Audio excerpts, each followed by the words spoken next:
Shalom. My video with Father Stephen DeYoung is doing far better than anything I've ever done in my whole life. Sorry about the lighting, but my office lighting went out, and nobody cares about seeing my face anyway. Maybe I'll do this. Yeah, that might be better. But I've been reviewing the video and uh, have thoughts, and I I thought I would do a kind of video commentary. Um, if anybody wants to join me, I will put a link in the chat.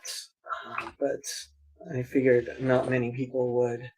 Um, I am going to do this at 1.5 speed because hopefully I'll get out of here.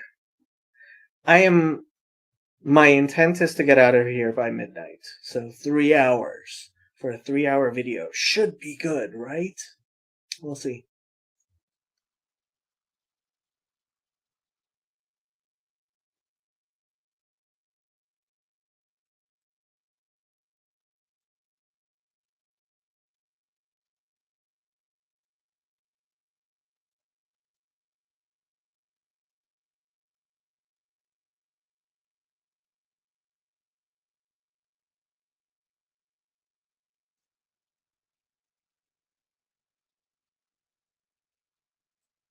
I was actually really wondering whether or not he would show up.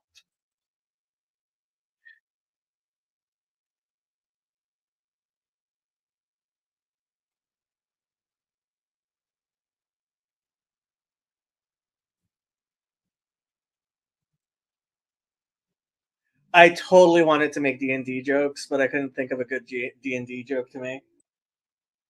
Oh, you can't hear? Let me check why you would not be able to hear. Hmm.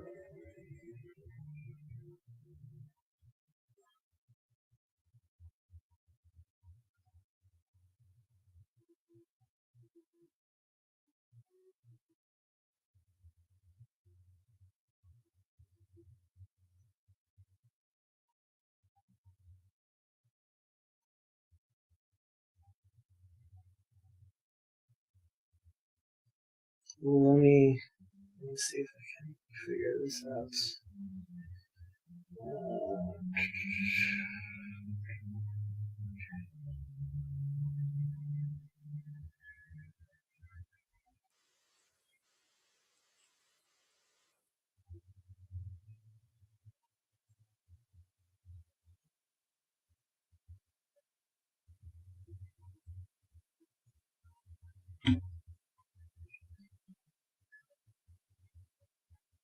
Mm,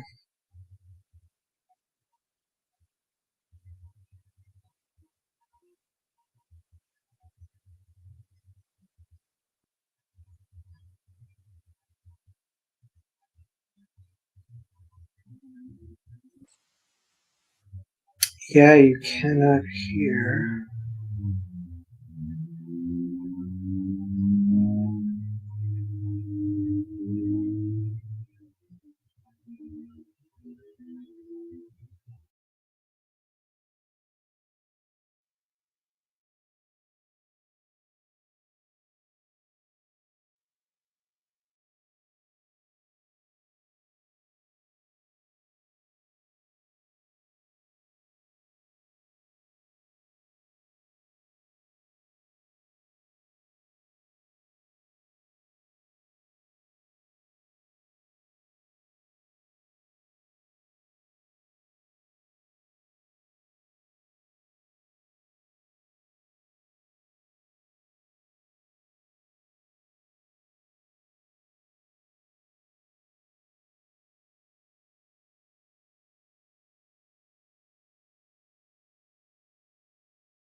So just to give it a little bit of an introduction, when I was referred to the Lord of Spirits podcast, I went, oh God.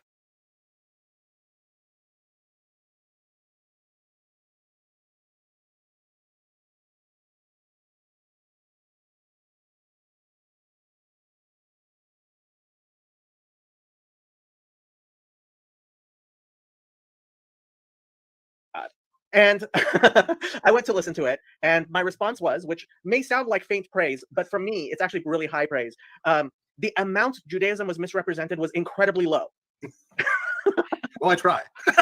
That's why I love you, because you do try. Now I have to say, well, let's pull up. Okay. It's the chart. Yes. I said that you don't like the chart. I do not like this chart, and in fact, I am pretty sure that I saw somebody quote this chart on Twitter, and my response was, you need to read more, because it was one of the ortho bros. You need to spend more time paying attention to Father Stephen, because you wouldn't be making this mistake. Right. I can explain this chart. I'm sure you will still not like the chart, but I can't explain the chart. And I'm not just going to throw my publisher under the bus, because they did kind of add the chart. But okay. So my understanding is that you mainly have problems with the last entry. Yeah, it's off by 1,000 years. I'm not sure which way. Right. So I heard you say so, and I think this is the way I'm using the term rabbinic Judaism. Okay. And I'm not arguing that this is the correct way to use that term. Mm-hmm. Only that within biblical studies scholarship, which is admittedly predominated by Protestant Christians and secular Jews, right? Yeah, that has become a standard way to use the term, in the sense that it's not rabbinic in terms of beliefs or practices, but in terms of periodization. So there's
Can you hear me? Yes. Okay, now you can hear me.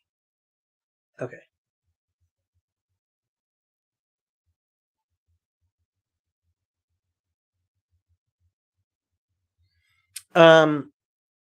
I was trying to talk, and what I was trying to say, hopefully the sound keeps on working. Pre-exilic, right? Okay, so I just played some of his video, and hopefully you can still hear his video as well as hear me, and it's not a double hearing of him. So what I was trying to say is I have no clue what a good way of presenting these periods is. He is, in a sense, supersessionist. He is I mean, I think Christianity necessarily needs to be anti-Judaism in that it has to define itself as different from Judaism. And to the point where he believes that Christianity now represents Israel, and he does. He is, at the very least, soft supersessionist. Now, do these things become problematic and possibly anti-Semitic? I would say without Romans 9, 10, and 11, I would have a much harder stance against Christian supersessionism. But when you're trying to make sense of Paul, he does not claim that Israel is those people who... So if, let's say, for example, I, as somebody who came to the United States, decided that I am the real American, right? And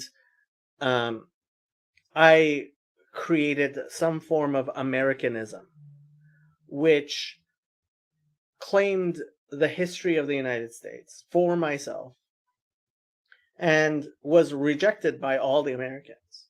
And then I went on to claim the heritage of the United States exclusively for myself and say that everyone else who was actually descended of American culture and rejected everything I had to say really is not truly American, right? I think you would see why that is ridiculous, and it is ridiculous, and it's unacceptable.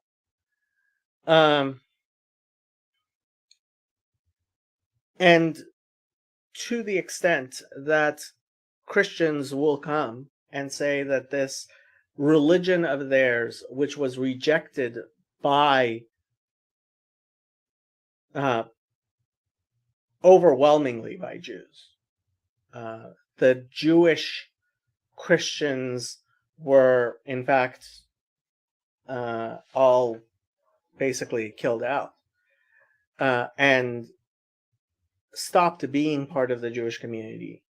So Christianity was rejected by the Jews, this group, Israel, right?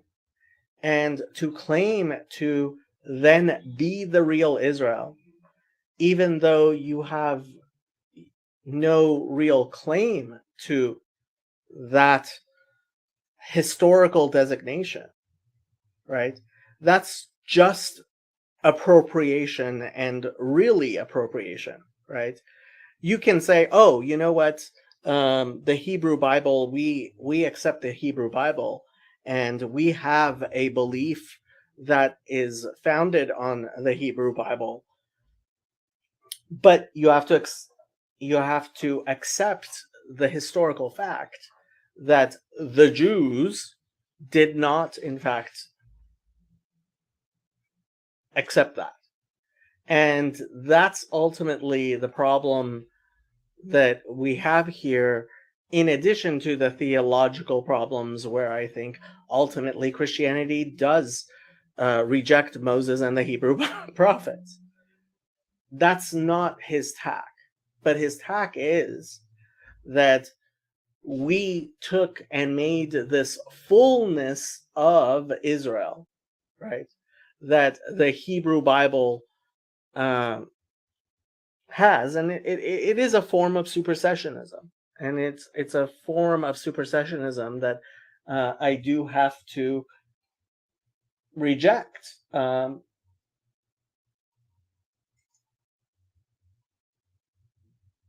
But again, I mean, I think in very good faith, he is trying to make sense of his religion, and he's doing it in a way that's not that certainly, I would say it's not indefensible, right?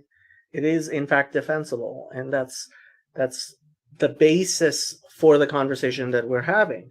There are plenty of people who make arguments that are stupid and incoherent, and part of the project I am hoping that we have is people making sensible arguments, intelligent arguments based on a shared belief in reasonable assumptions, reasonable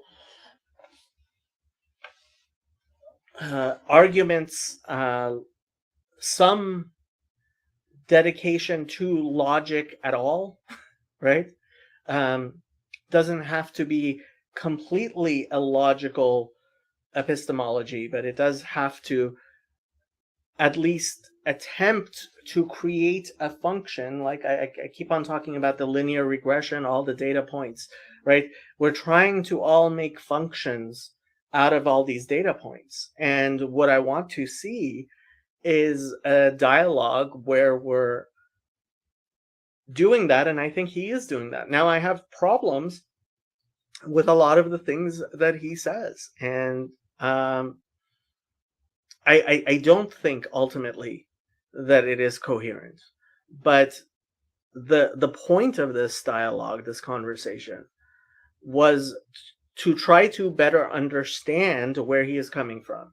And I don't feel that the book, so far I haven't finished it, that the book really, and I do intend to finish his book, and I intend to read his dissertation, which he did make available to me, and I did post on the Discord server. So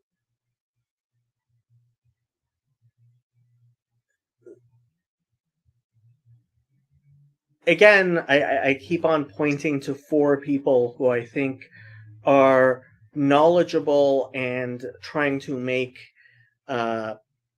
sense of what is going on. Robert Eisenman, on Bergsma, John Tabor? Too many Johns. James Tabor? James Tabor.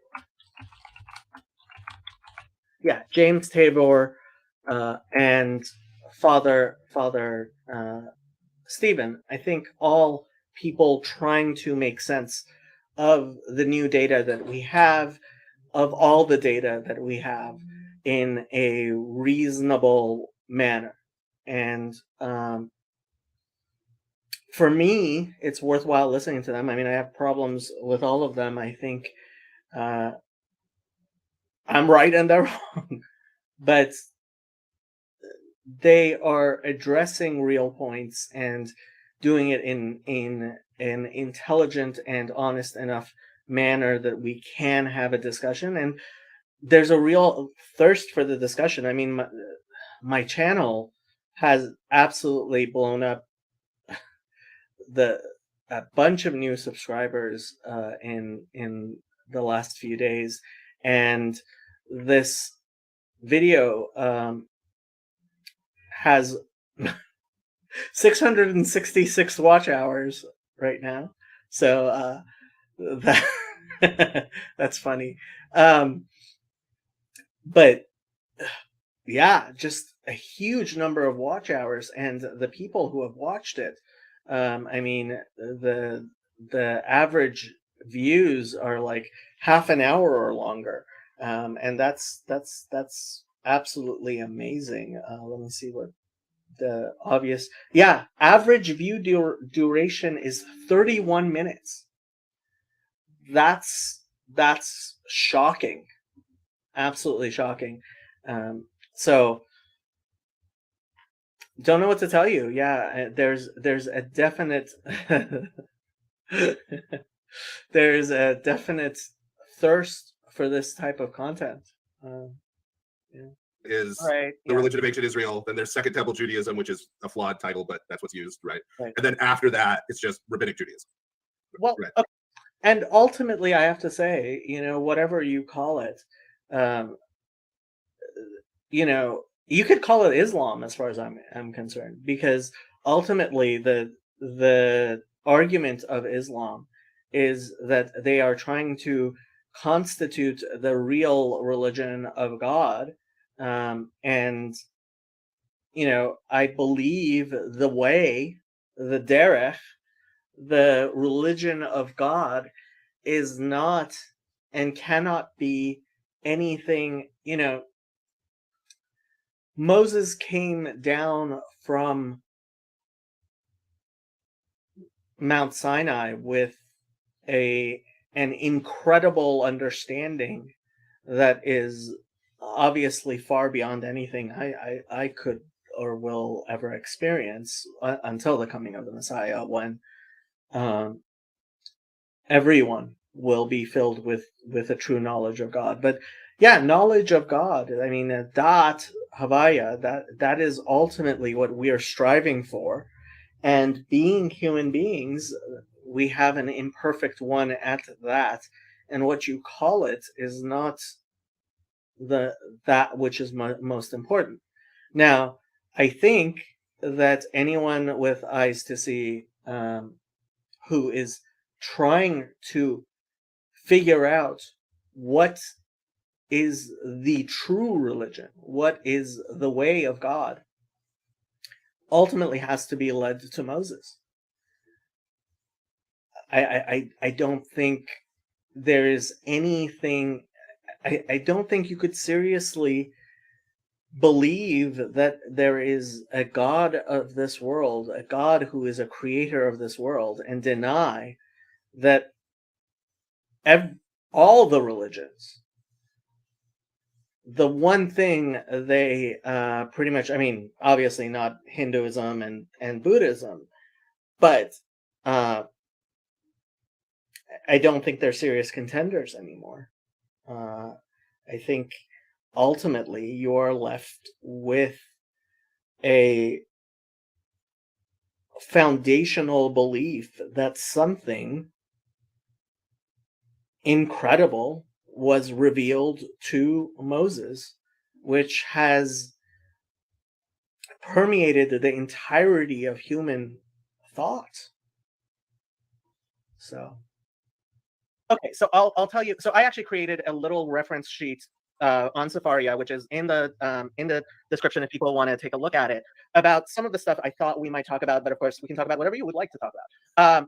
But one of the things I noticed, so in your book, you bring up Yigdal as a hymn, and you say from the 4th or 5th century, and it's like that helped me understand that chart a lot better, because Yigdal was actually written in 1402 and Right. did not become popular among Jews until, I would say probably 200 or 300 years ago. It is incredibly popular right now. But I got kind of the impression that you were kind of putting the Christian frame of, well, this is Nicaea. And so the Nicene Creed is like, so when that was formulated, this made a sort of creed for Judaism. Whereas Yigdal, I do argue with a lot of Jews that I think it should be considered a creed for us. And it's one of the ways Orthodox. and this is really my process for trying to understand what is true. It's not really a question of what particular rabbis said, right? Because for me, the fact that Maimonides or the Arizal have been accepted, that's Rabbi Isaac Luria, have been accepted throughout the Jewish world as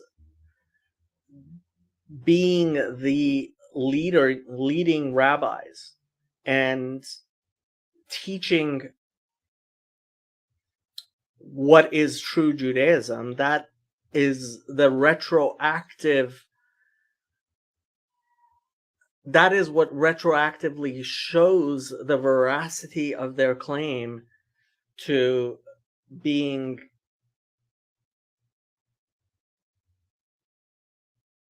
the people who are right.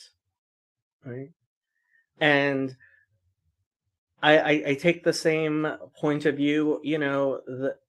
there are people who still defend the Vilna Gaon in the fight with the Hasidim and the Baal Shem Tov. And ultimately, I think it is history that vindicates Hasidism. And ultimately, despite his best intentions and his great, I mean, nobody denies both his piety and his great learning, he ultimately, it was the Baal Shem Tov who won that fight and who was right. And that's an empirical judgment. And ultimately, I think we have to be empiricists. We have to believe that ultimately the God of history, while God certainly draws straight with crooked lines, history is in fact what proves what is right and wrong. It is that empirical judgment, that reality, that faith in the God who rules history, which is the test of truth. I'm going to go back to this image I use all the time, that sheker, which is on top, falls over. It does not have a solid base, whereas emet, which is the first letter of the Hebrew alphabet, a middle letter of the Hebrew alphabet, and the last letter of the Hebrew alphabet, ultimately is the definition of truth. The definition of truth is itself, I mean, and this is in a sense tautological, but when we say Torah emet v'Moshe emet, right, that the Torah is true and Moses is true, I think we see the coherence of that in the fact that the definition of truth is there as well, and it is a truth that is resounding. The actual term isn't, I don't think it's empirical versus exegomatic. It's I think empirical versus a priori. Is that the proper? I think that that's the proper distinction. I am not the greatest of philosophers. Jews will actually say that Reform and Conservative Judaism isn't Judaism. But the Yigdal, and the discussion I had with Lee Baker over he mentioned something that I think is very, very correct, which is he said that the world looks towards the Jews for leadership, and when you actually look at the Jews, you look at Judaism, you go look at the seat at the front of the bus. Ultimately, there's no driver there. And I thought it was it was funny that he was using that analogy, because I constantly tell Christians that Jesus take the wheel is no answer, and there are certainly a lot of Jews who are willing to say, well, ultimately God is driving the bus, and God is driving the bus, but b'makom she'ein ish, in a place where there are no men. Hishtadel lihiot ish. Try to be a man. And that doesn't mean that you're going to do it perfectly. But if the wheel is unoccupied, it is not acceptable to say this is something of that I am not capable of driving this bus, and just leave the bus not being driven. In a sense, I guess, it's like we're all on the same airplane, and there are a lot of people who claim that it's on autopilot. There are idiots who are perfectly willing, without any trepidation, to try to take the wheel. And ultimately, I think we have to be more serious about creating competence hierarchies. And I'm definitely not qualified myself, but if I were the most qualified person, I would have no choice but to try to take the wheel. And to the extent, in cases and in places where I do feel like I am the most qualified, I do feel like I should try to take the wheel. But at the same time, I am perfectly aware that there are many people who are far more competent, especially for particular situations. And this is one of the things we have to understand in distributed cognition, is that we are not looking for one perfect person to do all jobs. We are looking for competent people that we can surround ourselves with and give task with that which they are competent at doing. And so, yeah, I don't know what was being said that left me on this, but I'm also processing the discussion that I had with Lee Baker. Way it became what it became is simply through popularity. Right. We were talking about creeds and ultimately leadership, right? And Maimonides was quite controversial during his life. All the good leaders were, in fact, very controversial in their lives. And that was a mark of their leadership. The people who think that the answers are easy are the people who are absolutely unqualified to be steering. If you think that we can just keep on going straight forever, you're just not competent.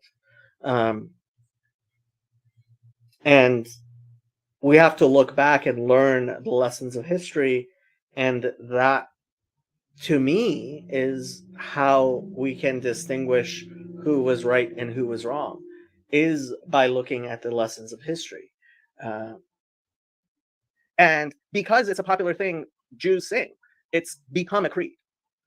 Right. And I saw that correction on the date. I'm going to verify that. I'm going to verify that. And if he has another edition coming, I have many corrections I think are factual corrections I would like to send it to him. As far as talking about hypostases and hypostases, I guess it is. If I have to learn Greek, oh God. But if I need to learn Greek, I guess I will. But I would very much like to see Bo Branson.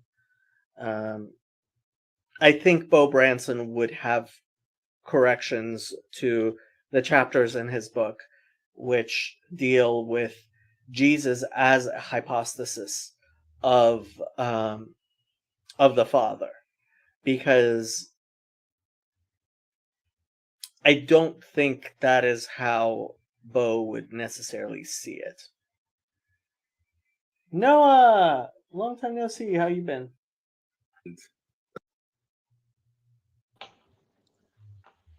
Whoa, we have Rabbi Spiro. Hey, Jacob. Good morning or good evening. One of the two. How are you doing? Thank God. Thank God. I'm out for sent out all my kids to school, and then I saw that you were live, so I figured I'd join you. I think most of the hours, usually at this hour of the night, you're pretty much solo.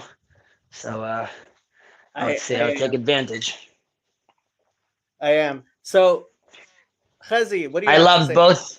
I loved both your conversations. I think they were extremely, extremely beneficial to this corner of the internet. Just again, starting off with like I know it's been like people mentioned this a few times already today, but really just because of the good faith. So and I agree with you. I saw some comments about, I think Bob said that he saw you as sort of like a bad faith partner, and then like later on he realized.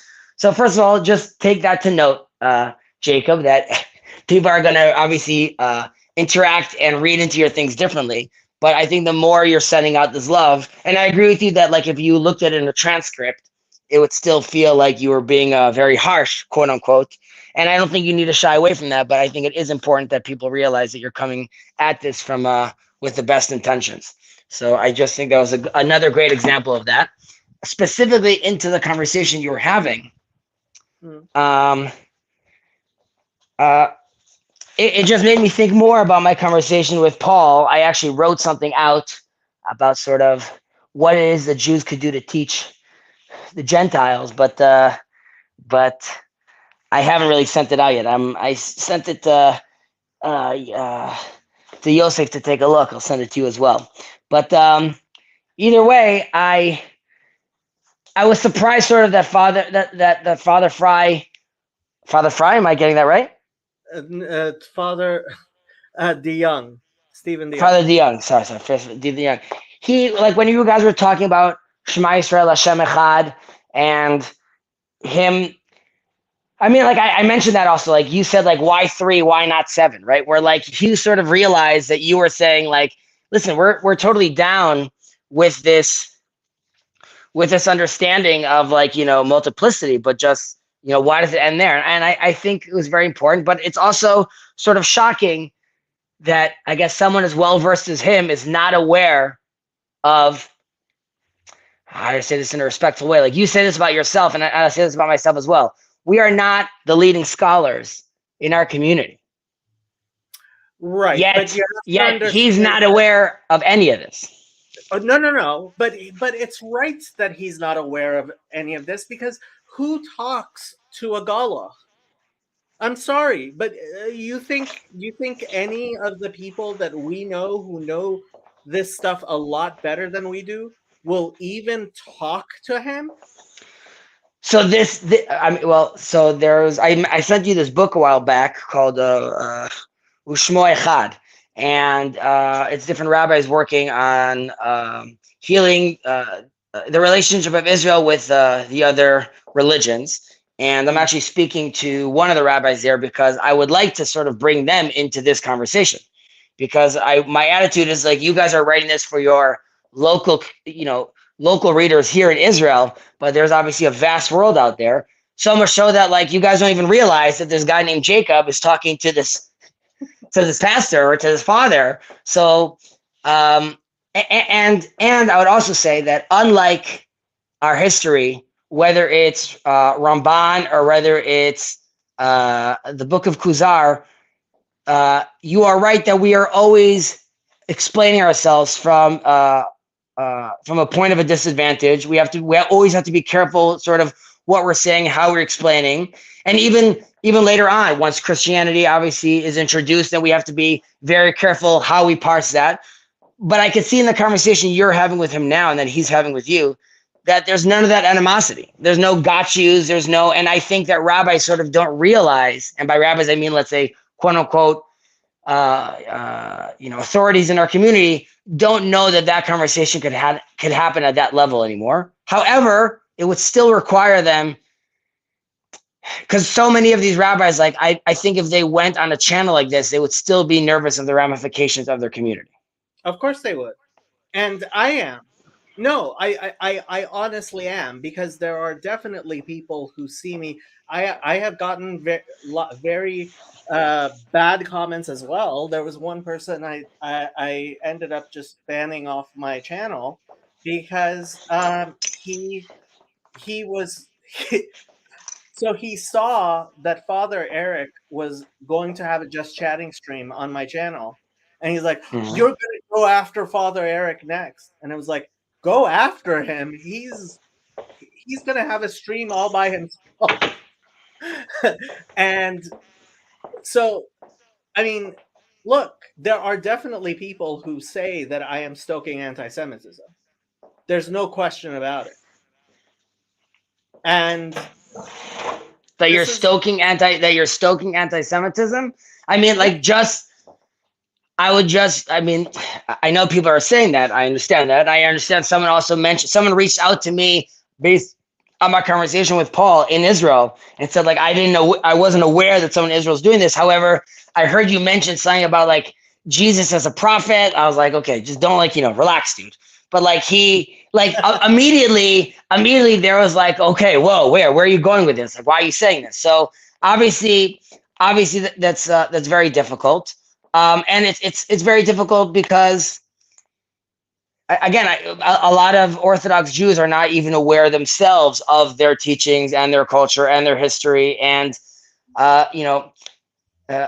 like the second I heard him mention Acher, I mentioned this once in the group, like you guys were having this conversation, but he was talking about how the two Rashuyot in heaven, and you could see how something like that, when it's just being read by like a Orthodox Jewish kid when he's 13, he's going to read it once and then it's going to be gone. Like there's never going to be like digging into that. And then when you put it in the context of this little corner of the internet, that changes things obviously drastically. So and that goes back to me telling Paul that this is in a certain way like a modern day Talmud. And by that, I mean that like we're all going back to these old scripts and you're having like this lively reinterpretation alongside, you're constantly, when you're talking, you're going back to the text, you're going back to the Talmud, you're going back to the Agada, and you're trying to bring it back inside. So Did you see comments on your discussion with Paul?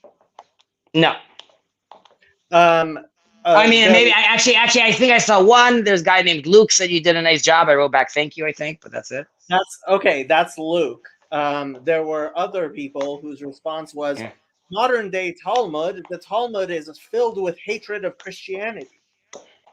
And how dare well, again, you mentioned this in your talk, that like you look back and you saw like nowhere where like, again, this goes back, did the Jews kill Jesus? What were their attitudes toward it? Even if their attitude was, nasty, it's in the context of why they're writing it, how they're writing it. So like, we need to move past that. Like if the church already decided that, the Jews didn't kill Jesus, there's no need to bring that up. But I hear what you're saying, that people are always going to have knee-jerk reactions to that kind of thing. I'm sure people also look at the Talmud as a very adversarial sort of text when, again, people need to realize Shammai and Hill, their daughter's married. Obviously, all these things are happening within the context of love. There's a discussion I am constantly having with Jews, including all kinds of rabbis, trying to, in fact, get them to be more willing to engage with Gentiles and with Christians. And there's an education that needs to be done, because I was listening to Paul's Bible study with his own church today, in which he talks about and he's right, there are YouTube videos where Jews, religious Jews, very openly say that Jewish supremacist things, and part of that is the fact that, guess what? There are plenty of Jews who are, I would say, wrong about their own religion, but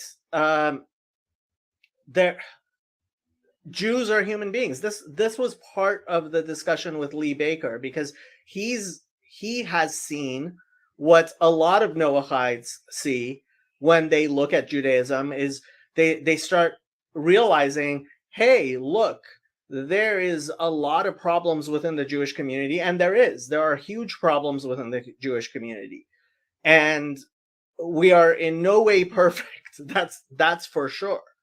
And why a lot of the rabbis say we need to deal with our own problems first. I come from a very particular view, which is based on teachings of the Rebbe, that part of the tikkun of Israel is being mitaken the entire world, including Bnei Esav and Bnei Ishmael, which is the entirety of the Shivim. What do you call them? Leumim, or nations, however you want to call them. But I think it is necessary, and part of the problem here is also that every rabbi knows that the only people who ever get involved in this stuff are people who are on one of the messianic fringes, whether it's the messianic fringe of Chabad or it's the messianic fringe of Zionism. And so, it's a problem. It's a huge problem for any rabbi to start doing this work. Rabbi Emanuel Shochat, who was the only person that I really think had both the shoulders and the willingness to do it, was assigned to do it by the Rebbe. Same thing by Rabbi Jonathan Sachs. He was also assigned to elevate the Goyish world, the Gentile world, by the Rebbe. And unfortunately, we don't have Gadolim. We don't have No, those days are over. that. Unfortunately, well, see, and yes and But no. I think sorry, go ahead. I don't know. No, I mean, is it a dor chutzpah? Is it a dor yetumim? Is it are those days really over, that we cannot hope for a real Rav to stand up and be like the Rebbe was during his time? So I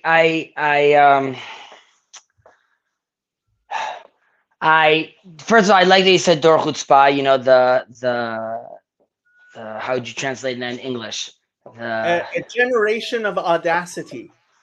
Right, but I'm saying within the context of Rav Kook, those are seedlings of redemption, right? Like when the population gets to this kind of audacity, which is really, I mean, he also relates to postmodernism, but this is, and this relates a little to Kabbalah. Our job is to bring out the sparks out of these things. Like these are tools that we could use. At one point, I am actually going to have to go full Satmar Rav on your Rav Kook stuff, because ultimately Zionism is a heresy, and the latest elections. I don't even know what Zionism even means anymore. When you say Zionism is a heresy, I'm talking to you right now from the land of Israel in 2022. It happens to be that I'm in the state called Israel. I'll say table that discussion for a second. I want to jump back to what you were saying about this Dur Yatomim and these issues in the Jewish community, and the Noahites looking and saying this looks strange. So first of all, connecting to your analogy, well, let's take a step back. Even the Talmud and Chazal talks about how even the Gentile, the Goy, could even be at the level of the high priest, right? And it's only if it's because they have so much potential that we feel so bad for them, how how far they're fallen. Again, this is the language used then, but the idea is never to necessarily push them away. Rather, they could obviously be redeemed. That's like on a personal level. The thing I was writing that I'll send you, that I sent Yaakov, was really sort of like a breakdown of, Abraham is being asked to make a cosmopolitan religion. And if it ended over there, if you got everyone to believe it, that would be that. There'd be a million of believers and that's it. And politics would sort of be on the side. However, Avram's mission was Nivrachu becha kol mishpachot ha'adama. Okay, it's about nations, and that mission is to not deal with individual, but deal with it from like a nation perspective. Okay, and I believe that Christianity and Buddhism and Islam could provide spirituality to the individual. But as a nation, and how to do that combined with a body politic, that is what I believe the Tikkun Olam is supposed to look like, and that what Israel is supposed to symbolize. And again, you're not going to like this from a Zionistic perspective, but like only in the last, since the establishment of the state, do the Jewish people have the tools again to even attempt to do such a thing. And this is like a moral value. Really think the state is the tool, with the Rabbanut being the mess? No. Well, again, so do I think that? Yes, I think these are all, and this connects to your vehicle, okay? Where you're saying like who's driving the car. So, like there's different analogies to this. So you're saying if you're on a plane, if someone wanted to fly the plane, the way I look at it is like, first of all, do people even realize they're on a plane or not? And then the people that realize that they're on a plane, do they, even if they want to hold the wheel, do they know at what altitude they're at? Because they need to be, there's, at different altitudes, you're going to be doing different things. So like everyone wants to get their hand on the wheel. I look at the state of Israel as the car. It's clearly the vehicle and it's clearly driving. Is it a Tesla? Is it going too fast? Is it like on the wrong road? Is it on an off-road? All those things could be true. But I definitely being in the state of Israel in 2022, and I could be wrong about this, but to me, it we feel very comfortable to look at Elon Musk buying Twitter and saying oh, the times are changing, or see what happened with this, there's civil war happening. You just did a thing about civil war. It's right about the brink. So you're going to look at those historical data points and then make an assumption there's going to be civil war. But we can't look at the Jewish people coming back to Israel after all these years and be like, no, let's not read into that. I don't think that's worth reading into. No, I am not saying. I certainly do read into it, and I do think, look, I do believe we live in eschatological times. We live in apocalyptic times, but I have to say that, and this is why I kept on telling you, I think you should read Al HaGeula Val HaTemura, because I think the state of Israel is the Temura, exactly as the Satmar Rebbe explained.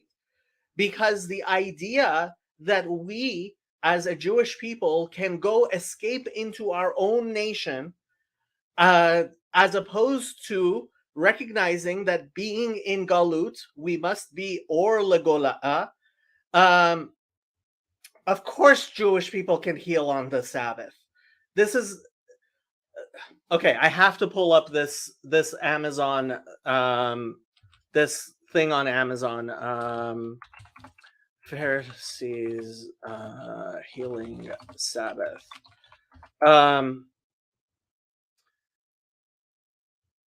Please, for the love of God, take a look at this book on Amazon called Jesus, the Sabbath and the Jewish Debate, Healing on the Sabbath in the 1st and 2nd century CE.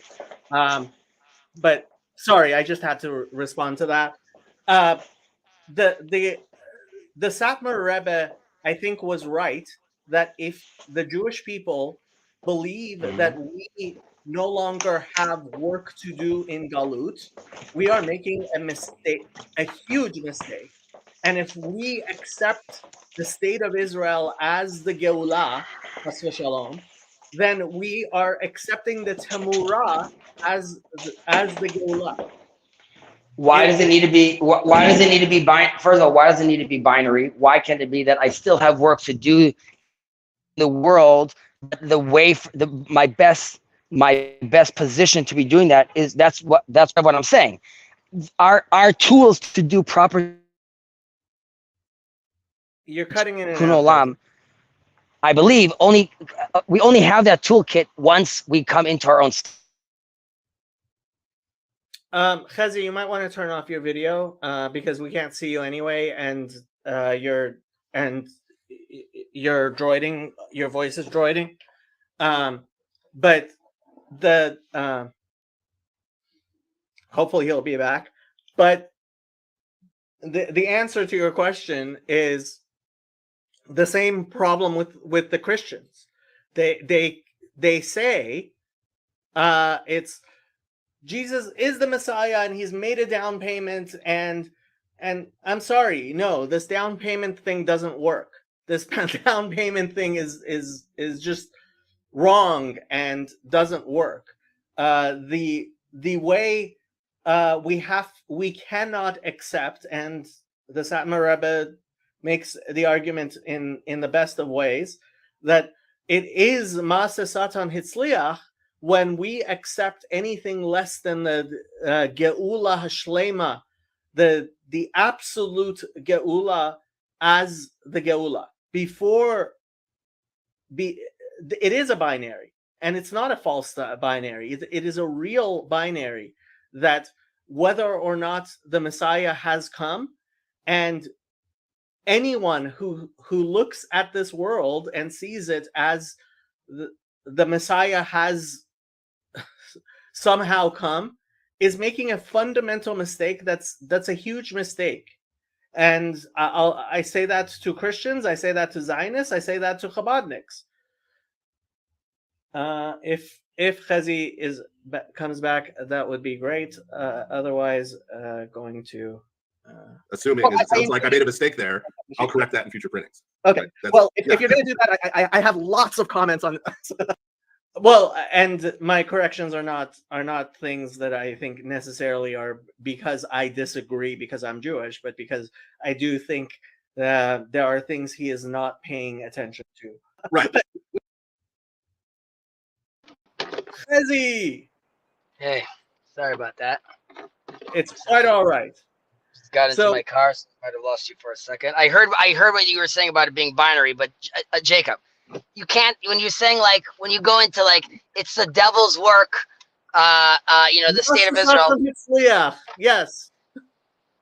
So I can't take that seriously. And by serious, I obviously I don't like the man with horns doing that, but, like, do I think that the manifestation of the state of Israel is what quote unquote God had in mind? I want to say no. Obviously, I have no idea what God had planned. That being said, like, again, these are all like what are they called? The Chivlei Mashiach, right? The birthing pains of the Messiah. So, CW has a great question. Is Chezi saying Israel is best understood as a kind of, in quotes, already not yet situation? Because that's exactly what Christians say about Jesus. Already not yet? Well, I mean, I see that you're connecting it specifically to Jesus, but I just think that, again, this goes back to the line of Shuva Elai ve'ashuva elechem. There's only so much we should be, expecting. Like, is there no work that we need to be doing? This goes back to the car analogy, right? So, like, God, quote unquote, gives you Israel, gives you this land. If you decide to turn your car around and drive into the river or drive into a wall, then that's up to you. So, like, yes, we picked corrupt leaders, and yes, we still don't realize that, like, the Arab issue in Israel is, I believe, like, a tension that has to be solved for religious purposes as well. Like, the Jewish, the Torah has the concept of the Ger Toshav, the person that's living inside your land that's not Jewish, and obviously understanding and the amount of respect that kind of person needs. And at the same time, you have, like, where we have this extreme government that came up, or parts of it are extreme, and everyone's very nervous about how it's going to be with minorities. That's like the exact tension. Like there's nothing more biblical or Torah-like than Hebron and Jerusalem and the tomb of Joseph. Yet those are the things that are on debate, right? Like those are the things that people want to kind of split up, or I get this part or I get that part. So I believe, like, solving this tension, whether it's 10 years, 20 years, 30 years, that is, that's part of the divine challenge that we need to step up to. And whether it's secular people that say, like, no, we're just a bunch of we're a bunch of European Jews that are here right now. Judaism means nothing, and like we just want to live here, and let's just have like a dual state. To people that are saying, like, no, absolutely not. It's all Jewish. No one else should be here. It's only ours, and we're never going to give. We're never going to give anything up. And I don't know. I don't know if that's God's request for me to necessarily, do I mind if anyone? It's sort of ridiculous because you have Orthodox Jews won't allow conservative or Reformed Jews to go pray at the Western Wall, right? Because they want it to be. About that. Okay, so now before I get into that, which I disagree with, it should just be clear. If you go in a mosque, you take off your shoes. If you're going to the Taj Mahal, you also take off your shoes, and you need to dress appropriately. So, like, there's nothing wrong per se for let's say for the Western Wall to say, like, listen, this is a separated area, men and women, and that's what we expect. And I think that should be respected. However, there was a section that was offered for egalitarian congregations and such, and regardless, the Orthodox community, more extreme factions of it, constantly bombard them and bother them. Okay, so to me, it's crazy. Obviously, if that same rabbi is gonna teach texts where it's gonna be called a house of worship or pray for all people, so that's all people. I'm not even saying bring in quote unquote the Christian. I'm talking about bring in this Jewish person that has a different interpretation of you. And even that kind of tension can't be held. So, yes, I think that how the ultra-Orthodox community represents Israel is faulty, how the secular represents is faulty, and even how the Orthodox community, which is split up, represented is faulty. That being said, the only way we could do our own organization, or, as far as Jordan Peterson's concerned, clean our room, we could only do that when we have a room. And for 2,000 years, we just had exile. So there's no... And this relates to your conversation. Like, you having this comfortable conversation with this pastor is because you're not, even if I want to say you're situated in exile, you're situated in exile with the protection of the Jewish state, quote unquote, or the protection of Zionist. Hashem Yerachem. But that's happening. We're all having this conversation. I'm having this conversation right now. No. The state of Israel is Yes. nothing but a source of anti-Semitism in the world. It is not a source of protection. I'm sorry to let you know that. But this idea that the state of Israel somehow protects the Jews in the United States as opposed to the other way around is just completely non-factual. Are you talking about physically protecting or emotionally or spiritually protecting? Are you telling me right now that? Well, okay, so I mean, ironically, many Christians, love the fact of Israel, and the Jewish person in exile can't recognize that this reality is a game changer, right? APAC, so like you have to. APAC is definitely very much a creature of Zionist Christians, and in fact, all the extremist organizations in Israel are heavily funded, including the Orthodox Jewish ones, heavily funded by Christians, which is part of the problem here. Good night, Noah.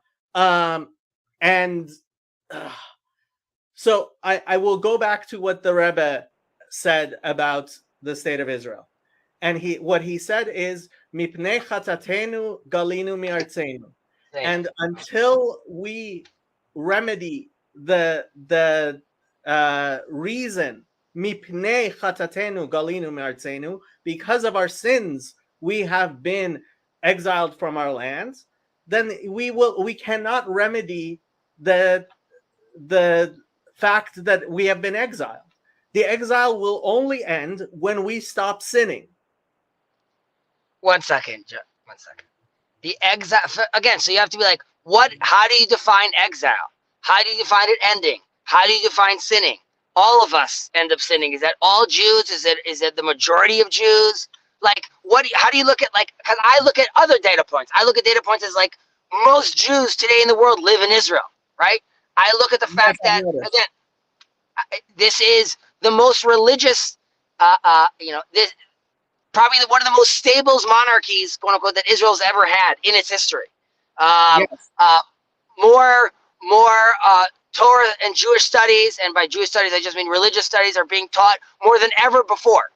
So, and by the way, this conversation right now and this little corner of the internet are all indications of that. I see those all as one, right? I see those connected as one big part of a story of Jews in Israel. And again, like that's part of the conversation I was saying, which is the Jews in Israel shouldn't signify to the rest of the world that or to the Snowite that like, I guess I gotta get on the Jewish bus, and like that's like where that's where I should continue now.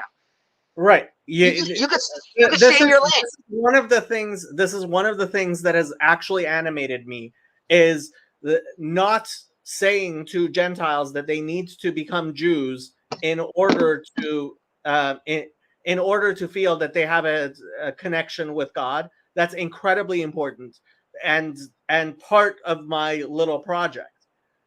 But at the same time, we as Jews have to realize that walling ourselves off and studying Torah and living a Jewish life in Eretz Israel, while I was not kidding when I said I remember my year in Yerushalayim with such fondness that sometimes I start crying. I do. Right? But ultimately, the work that has to be done is tikkun olam, not just Eretz Israel. And part of tikkun olam is fixing the entire world.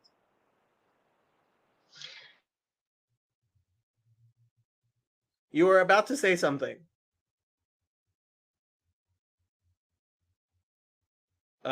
Great. I lost him again.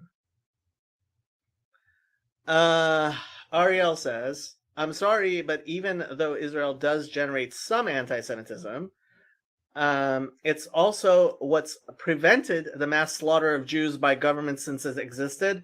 I don't believe so. No, not true. Absolutely untrue.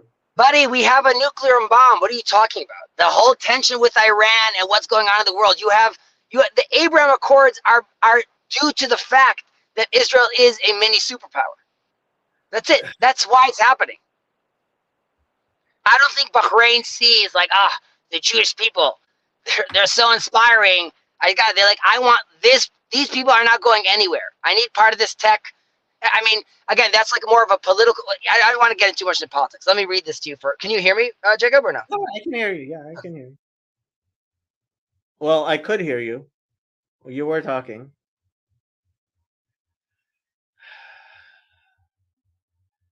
Previously, if Jews were going to be slaughtered, they had to pray to God or beg for help from the government. Now Jews have a government. Eile berechev ve'eile besusim ve'anachnu b'shem Hashem nidgol.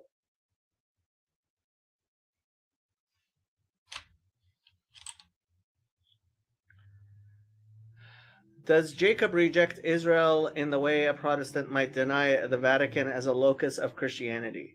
Jacob denies the state of Israel as anything. It is Masa Adam, if not worse. Go ahead. I don't know. Like I'm saying, what does that even mean, Masa Adam? Everything's Masa Adam. Like, at what point is there? Again, I'm going back to this. What does Shuva Elai mean? You're going to say Shuva Elai just means be what? Be religious? Be religious. Yes. Okay, so 1 second. But this is the most religious time in history, probably. You can't deny the fact that like when the Jews come back from exile and Ezra and Nehemiah see them, they don't know Hebrew. They don't even know how to read the text. No one. I'm saying the fact that almost no one even had a Torah scroll. I mean, we see later on. I knew as much Hebrew as you do. I only wish I could never finish my prayers because it takes me too long to say prayers in Hebrew. Same in English. I pray in English now. Well, you do that so you could slow down. Yeah, well, that's true. But Chezi, I don't know, Jacob. That's really I can't imagine. Like, let's put aside. But I'm going back to Rav Kook for a second. His move of Mashiach ben Yosef, okay, as Zionism, in theory, that you should be happy with that because it means it's not over yet. This isn't the full redemption. It isn't Mashiach ben David. It's just, but yes, but it's still a divine. I see no difference between Zionism and Christianity. First of all, I'll go on a limb and even say I'm also okay with that. Both of them being vessels to bring God's glory into this world. Did you see on the Discord my response to when you said your thing with about Mashiach? Hareg Vilbal Yavor. I saw yeah. Just as long as we can agree, Mashiach ben Yosef is filled with Yahareg Val Yavor, and yes, I think ultimately Zionism was Yahareg Val Yavor, and look. By the way, you should have told that to Yochanan ben Zakkai with going to Yavne. He should have just died. Why'd he go? Why'd he leave? I'm saying, go. I mean, I'm just saying, as far as your attitude, you're going to be there in the temple burning the grain lots because you're going to say, like, no one's leaving. We're going down with the temple. There's no surviving. This is the end. However, no, not at all. I am a Chabadnik, and I agree with everything the Rebbe said. And everybody who thinks the Rebbe was a Zionist is just so plain wrong. There are so many books I could refer you to. And you're using the word Zionism. Was the Rebbe pro-Israel, the land of Israel? The land of Israel, of course. Okay. Of course. Is the Rebbe pro the fact that Israel has built into its system? But by the way, obviously, God told us, don't get a king, right? Politics and democracy is just one method. God is saying, if you want to utilize this, you can. I'm not coming and saying that was what we were, the ideal. However, manifesting Jewish values, manifesting helping the poor, manifesting building homes, all these things in Israel are all things that the Rebbe is for. Chezi, Rabbi Yoel Kahn wrote a very good book called Maneh Chacham, which explains why the Rebbe was far stronger of an anti-Zionist than the Satmar Rebbe was. and he explains... what? I said, on this note, I'm going to say goodbye. I gotta step into a meeting, but we'll continue this at some other time, and I'll send you that little letter I was writing, which I'm sure, based on our conversation, you're gonna rip apart. But I look forward to it. I do too. I'll talk to you later, Chezi. Be well. Good night. Bye. So what I was saying, and what I will continue to say, is the idea that by human means we can accomplish kibbutz galuyot, the Jews returning to our land and rebuilding the temple, is completely has the cart before the horse, because as the Rebbe explained quite clearly, mipnei chatatenu galinu miartzenu, because of our sins we have been exiled from our lands. And so the only solution is to address not the symptoms, but the malady, which is sin. And I'll go back to Father Stephen. Right. So, like on that, right? That's a factual thing, right? I'm sure there's lots you disagree with because it's a Christian book, right? But in terms of a factual thing, right? Like I want to get that. And what this points to, what this points to, and this may be the case in some other things that you bring up also, is why I bring this up. So I've been studying Second Temple Judaism. Antonio says, my takeaway was God bless America and religion greater than politics. Correct, on both counts. There is no possibility of having a Jewish state before God establishes a Jewish state. And I deny the idea that Israel is a Jewish state as opposed to a state filled with Jews. For 30 years. But I am not even like foot in the door in terms of the Talmud. I am not that is not my field, right? I'm not a scholar of later Judaism, right?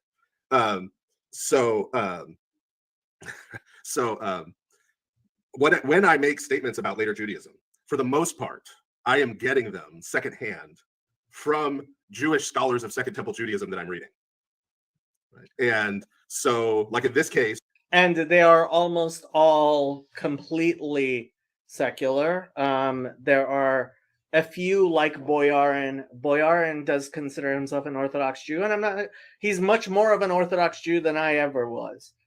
But at the same time, he is in no sense a representative of Orthodox Judaism.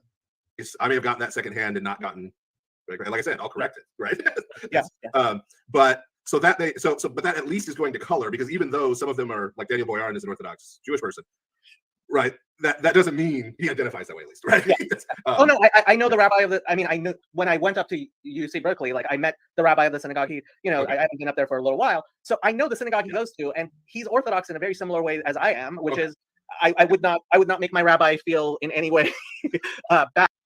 So what people need to understand is within Judaism, you can go to a synagogue and be a complete and utter heretic. And it is not like in Christianity where they will somehow censure or excommunicate you. To get excommunicated in Judaism requires incredible and Herculean efforts. Bad about my heresies. So, right. So he's even though he's an Orthodox Jewish person, he's not a scholar of the Talmud either, right? He's a scholar of. Well, yeah. So what I was trying to explain there is he is a scholar of the Talmud in secular terms, as in he is an academic who studies the Talmud, which is completely different from being a Talmudic scholar within Judaism, which means that you know Talmud and not just know the contents of the Talmud. You're not just a chamor noses farim, a donkey carrying books. You didn't just memorize, although you are also expected to know the entirety of, at the very least, the Babylonian Talmud, but also the Jerusalem Talmud and many other things. But that you are also very capable of Talmudic thinking, and that's what I meant when I told him that Talmud is a hermeneutic. It's a way of learning, discussing, and understanding Torah and how it applies into our lives. And to be a Talmudic scholar within Judaism means to have internalized that hermeneutic, both in terms of your thinking and in terms of your life. Yeah. Earlier, rather than later Judaism, right? Everybody specializes in scholarship. This is part of the problem here. So, like, when in Judaism, when we talk about somebody who's a scholar of the Talmud, we're usually talking about somebody like Rabbi Moses Feinstein, who was universally accepted as a scholar within Orthodox Judaism and occupies a role that would be almost similar to something like a patriarch in Orthodox Judaism. Because when there's a simple problem with viewing Christian theology that way, my dear CW, who should click on the link and come on. And that is the fact that Christian theology is Pauline theology, and Paul's theology is based on being a charlatan. Guessing you wouldn't agree with that. When Rabbi Feinstein said something was kosher, basically all of Judaism was like, okay, it's kosher. And when he said something's not kosher, basically all of Orthodox Judaism said it was not kosher, right? And so within Orthodoxy, there is this hierarchy of scholarship, which is an informal hierarchy. And I have to say, when I speak to somebody else about Talmud, it's very, very easy to know who knows more Talmud and who knows less Talmud, partially because it's such a deep sea that honestly, it becomes really, really easy to see, okay, this guy knows a lot more than I do, right? Because the Talmud is huge. And one of the things I actually wanted to talk to you about was, so one of the things I keep on going on my channel about is my surprise in when I started looking at the Gospels myself, as opposed to by discussing them with Christians, was seeing how Talmudic Jesus was. And so that was the surprising thing. I saw that, in fact, Jesus, as he comes through the crayon, right, appears to be somebody who is very well versed in Talmudic hermeneutics. Obviously, the Talmud, right, the Babylonian Talmud, was finalized around the year 500.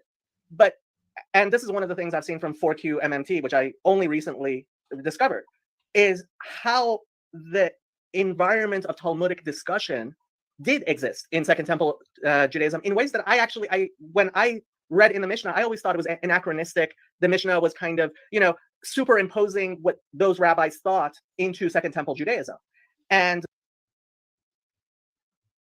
CW, who refuses to come on, says, actually, I'm a little weird in that I see the scripture as canonical tradition. So even Paul is relative to divine authority in Revelation, not identical with it. Well, I am very glad to, and you're not the first person. David, who I had my discussion about the Josephite Messiah, said very similarly that he viewed the entirety of the New Testament as not being scripture like the Old Testament. And frankly, I think anybody with a deep knowledge of the Old Testament who looks at the New Testament cannot view the New Testament as being truly worthy of being called scripture. It does not ever claim. And when you see things like Paul saying, "Hey, I left my coat. If could you make sure you send my cloak?" It's like this is not scripture. And in a very real sense, parts of, I would say, Nach, we do view them as being just pretty much just history and things like that. So because it says that Moses is the greatest of prophets, and we still viewed and still do view Moses as being human and flawed, and so even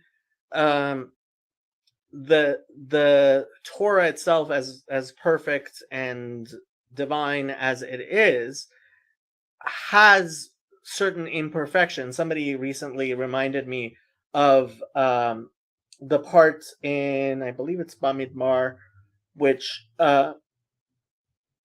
we believe will return to its proper place when Mashiach comes, telling us that in fact the Torah is not in its purest form even now, especially now.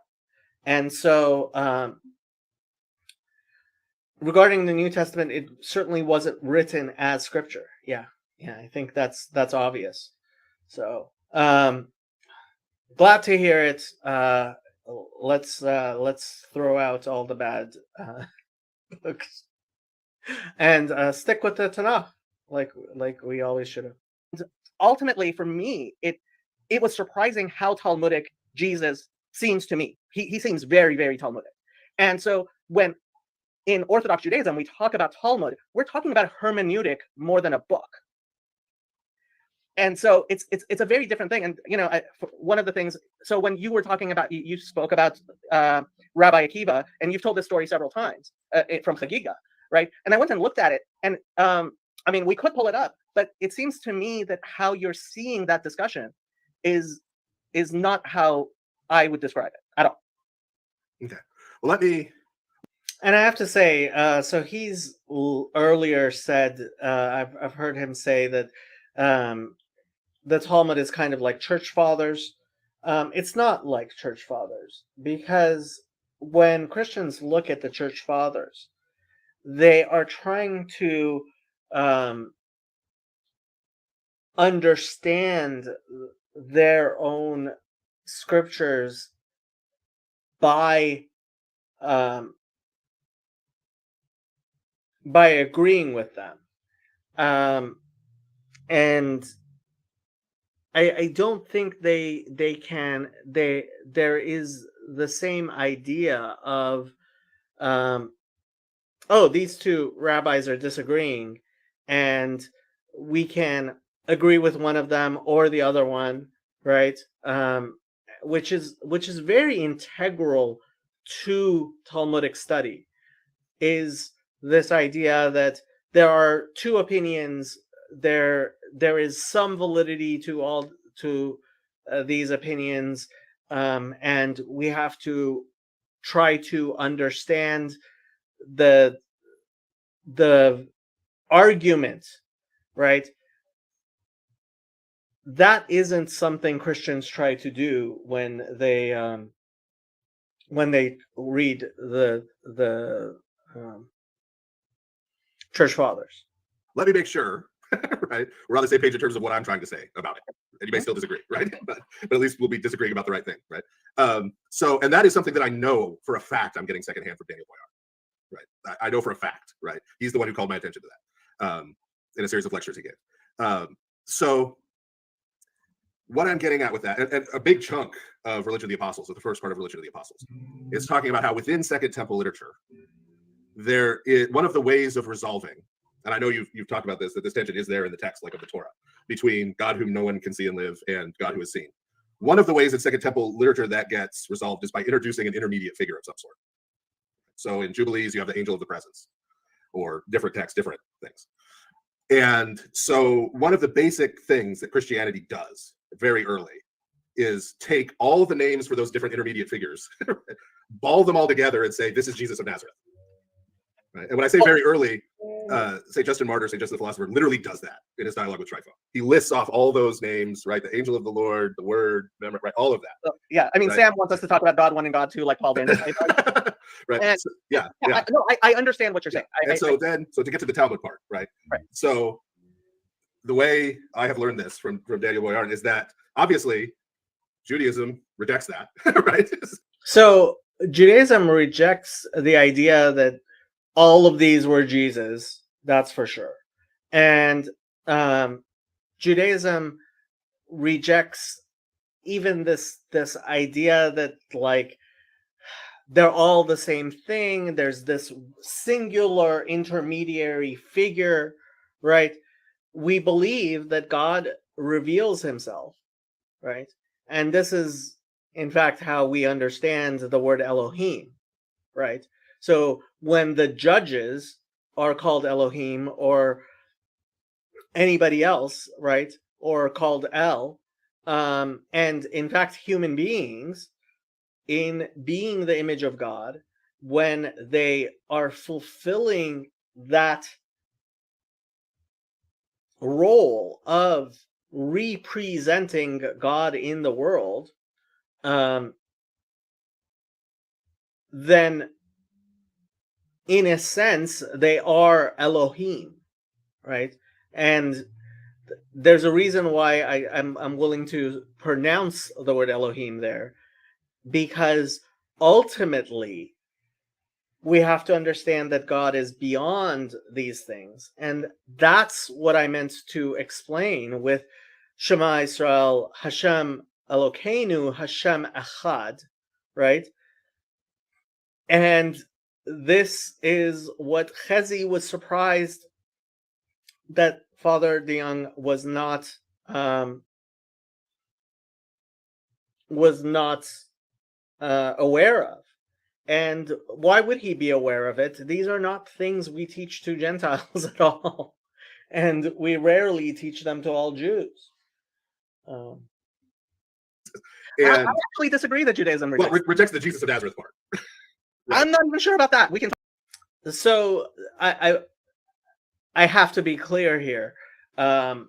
What I meant by I'm not sure about even that is we believe that all human beings are in fact in a sense hypostases of God, right? And again, goes to the background of that I'm always showing here. Right, human beings are made in the image of God. Talk about that. Okay, yeah, no, I'd love to talk about it. Okay, yeah. But rejects the Christian version of it, however we want it. Yeah. St. Justin's version was rejected by Trypho. St. Justin's, I mean, go read just Saint Justin. Not sure I want to call him a just saint.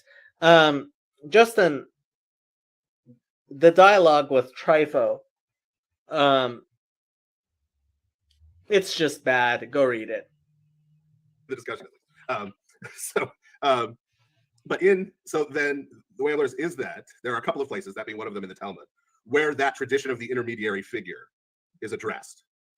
Okay, CW, if you intend to constantly be making all kinds of discussions and not coming on, I'm going to possibly, well, I'm not really going to ignore you, but you do realize I am only going to do this for another hour and a half, and then I am going to go to sleep because I really should be doing all kinds of stuff.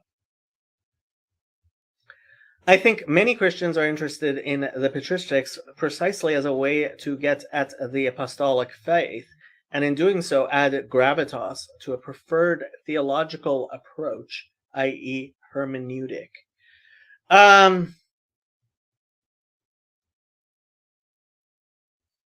Well, I think it was PBK who was saying that we want authenticity. Maybe it was Mark. There is a definite search, and maybe it was Father Eric. There is a search for authenticity.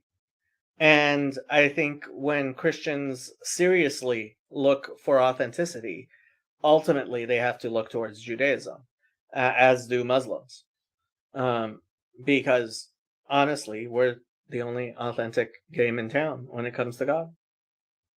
Sorry, not sorry. And in different ways, right, sort of is clarified from the Jewish perspective, right? In the sense that there's a limit placed, right? Like this teaching is okay as long as you don't transgress this, right? Okay, so that makes you outside the.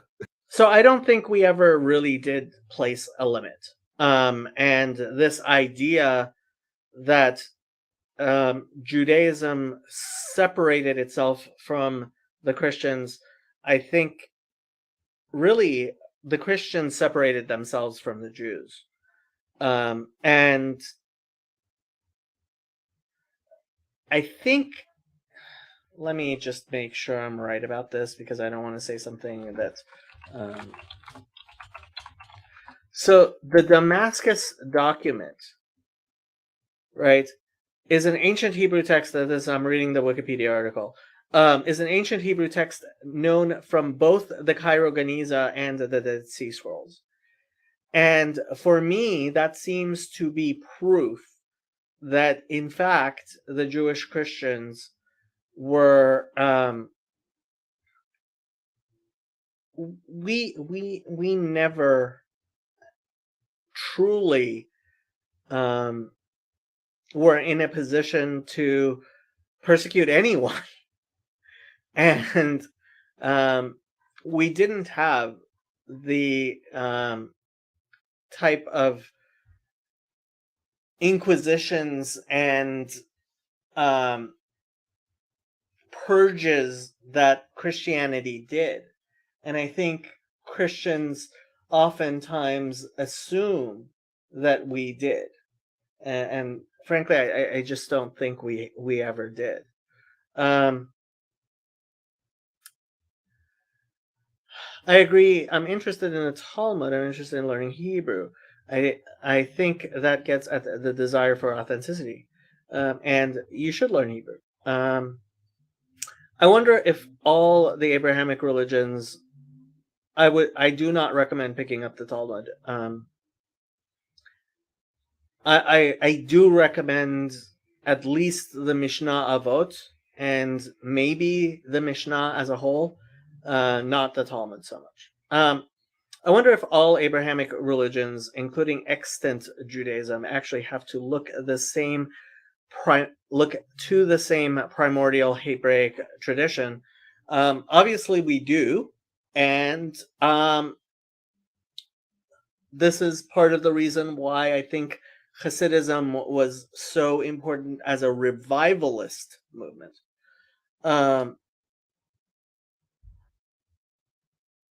Christianity used to be a moral flake from Talmudic thought.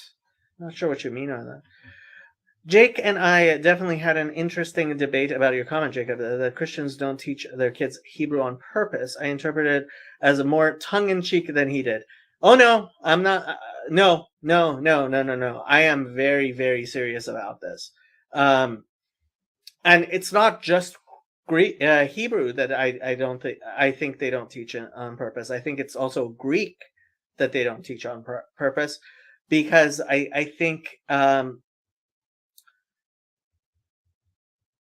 there is a reason why Christians wait until you are an adult to truly start educating their children in their scriptures.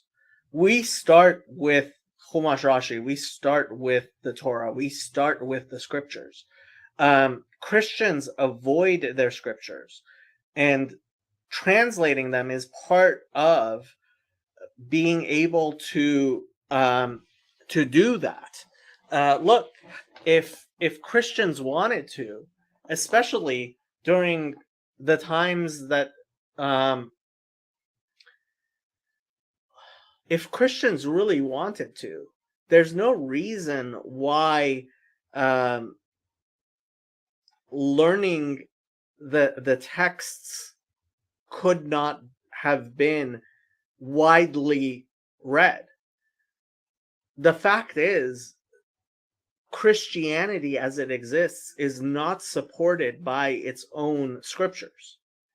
And while Protestantism has been able to somewhat return to its scriptures, it can only do that in translation, because ultimately the scriptures themselves do not support Christian understandings.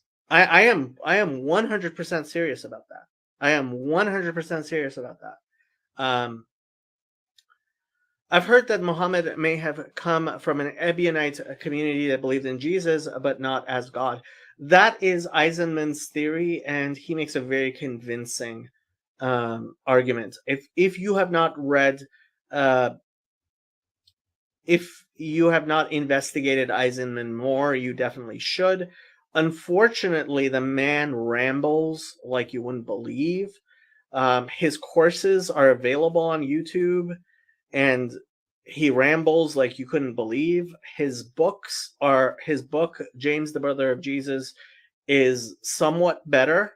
He rambles a lot less, but ultimately he is the worst advocate for his own views, but his views have been incredibly influential because he makes very convincing arguments.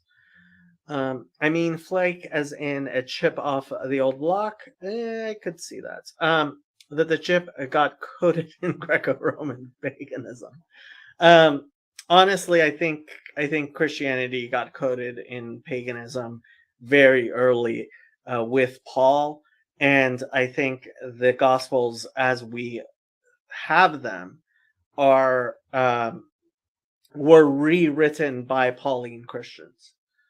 I do believe they may have had a Jewish for life, and wouldn't that be a find to actually find um, the originals of the Gospels, to find Q? To some extent, I think the Gospel of Thomas may in fact be earlier than the Gospels that we have, but that would be an interesting find.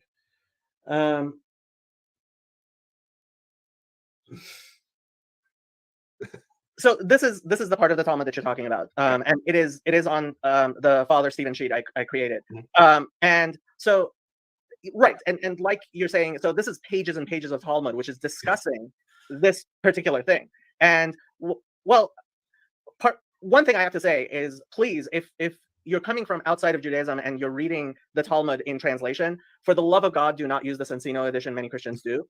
The Steins, and I have to say, many Christians still use the Sensino edition. It's funny because the Sensino edition, in some respects, tried to stay cryptic, and I think did a great disservice. But also was an attempt to simply translate the words, and it is impossible to understand the Talmud by just translating the words. And so, honestly, the Sensino edition is less than worthless. Please stay away from it. The Steinsaltz edition is here. Richard, who let you in?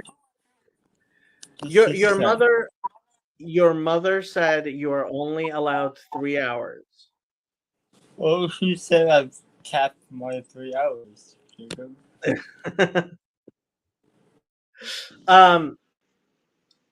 But and so, I mean, if you would like to read the Talmud for yourself, the Steinsaltz edition on Sefaria is there. But ultimately, I don't recommend the Talmudic study. The Talmud is not easy to understand at all, and without an actual introduction to it, it is completely incomprehensible. Well, And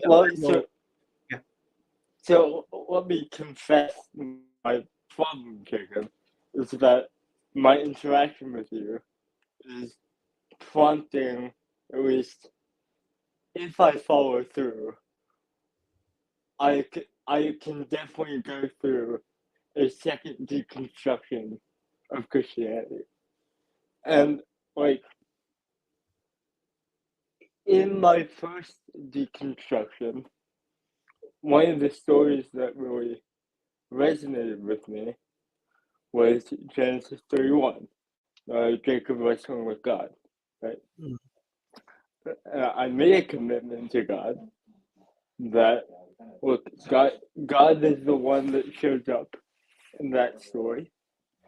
He's the one who initiates the fight, and I made a commitment that I would always engage back, and that I wouldn't fall limp and just run away, right? And so I feel an obligation to check out all of these Jewish things you keep talking about, and so yeah, I'm just wondering where to start, really. okay, And there's also like the existential crisis part of that, right? So, where is that gonna go? But yeah. well, Richard, so this is part of the discussion that I was having with Lee Baker. I don't know if you watched that discussion. I watched the second half. I still need to go back and watch the first half. So, what I told him, and I'm absolutely serious about it, is I was Jewish at 5, I was Jewish at 15, I was Jewish at 25, I was Jewish at 35, and I'm Jewish at 45. Yeah, I saw that part.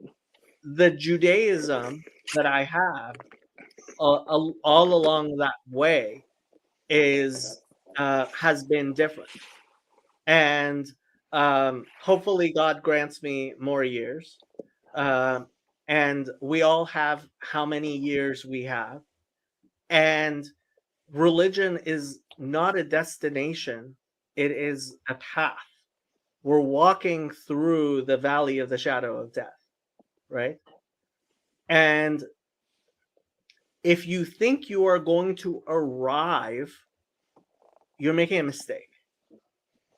What you have to do is have a plan for how you are going to continue walking down this road in the long term, right?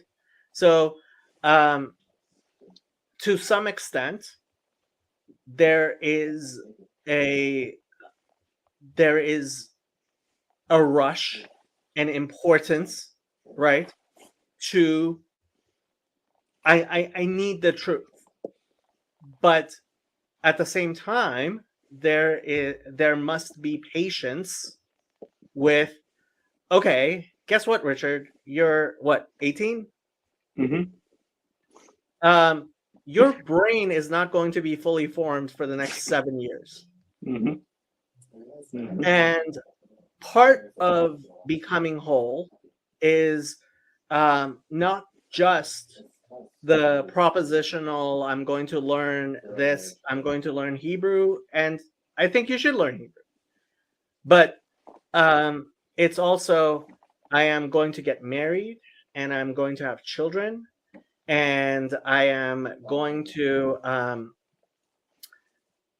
live a complete life of charity and prayer, right? And so if your focus has become simply, let me get all the propositions right, and let me today know God completely, right? There's a reason why we talk about Da'at Hashem, right? There are various ways of knowing in Hebrew. And the ultimate way of knowing is Da'at. And it's the way it's the tree of the knowledge of the fruit, fruit of the tree of the knowledge of good and evil, right? That knowledge, that dot, is a fully integrated one. It's not just intellectual, but it's one that's integrated into who you are, right? It's a lived one. It's an experienced one that includes prayer and includes living life, right? And so if your entire focus is, okay, I need to download information into my brain, you're not partaking in the entirety of that wrestling with God. That wrestling with God includes prayer, but it also includes doing your homework. It also includes going to your classes, getting your degree, and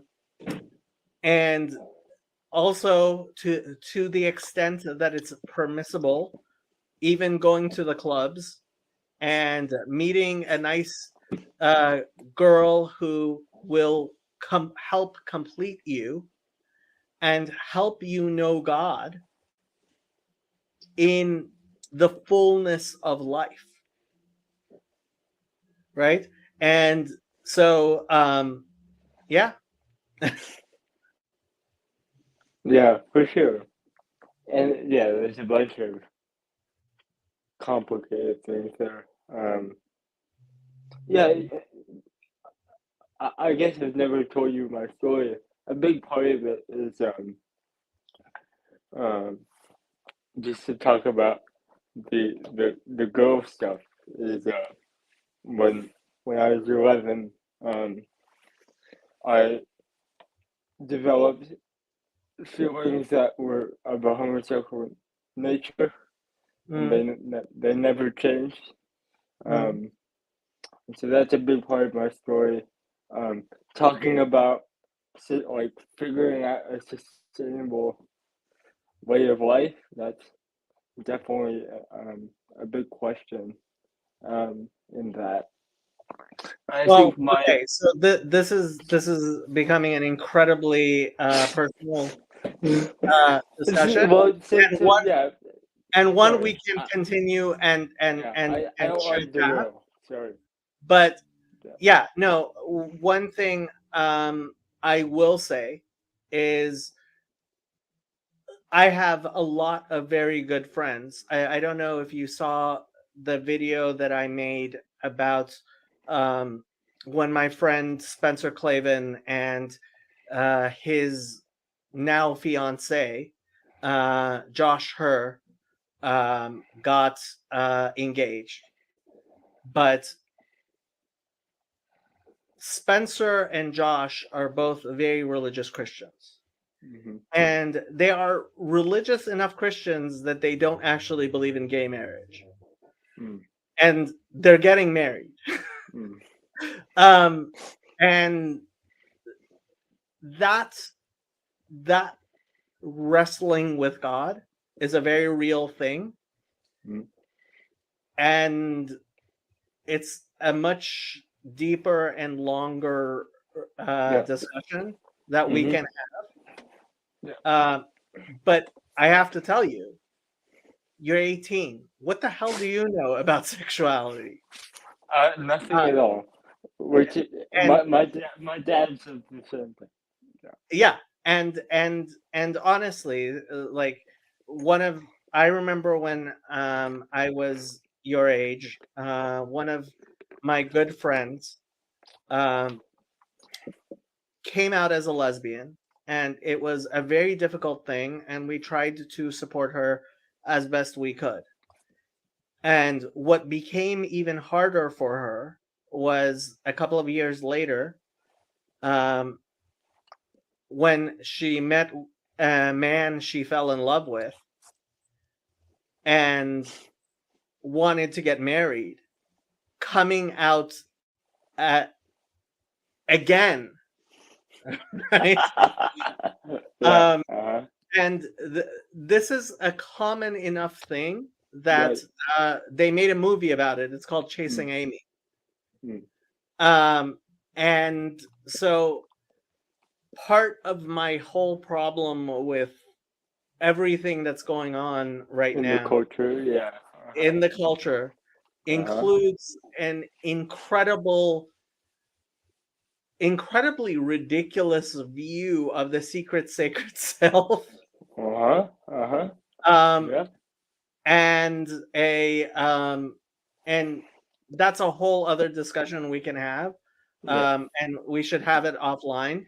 And this is a good opportunity for me to just point out that if people want to talk to me, it doesn't have to be on one of these streams.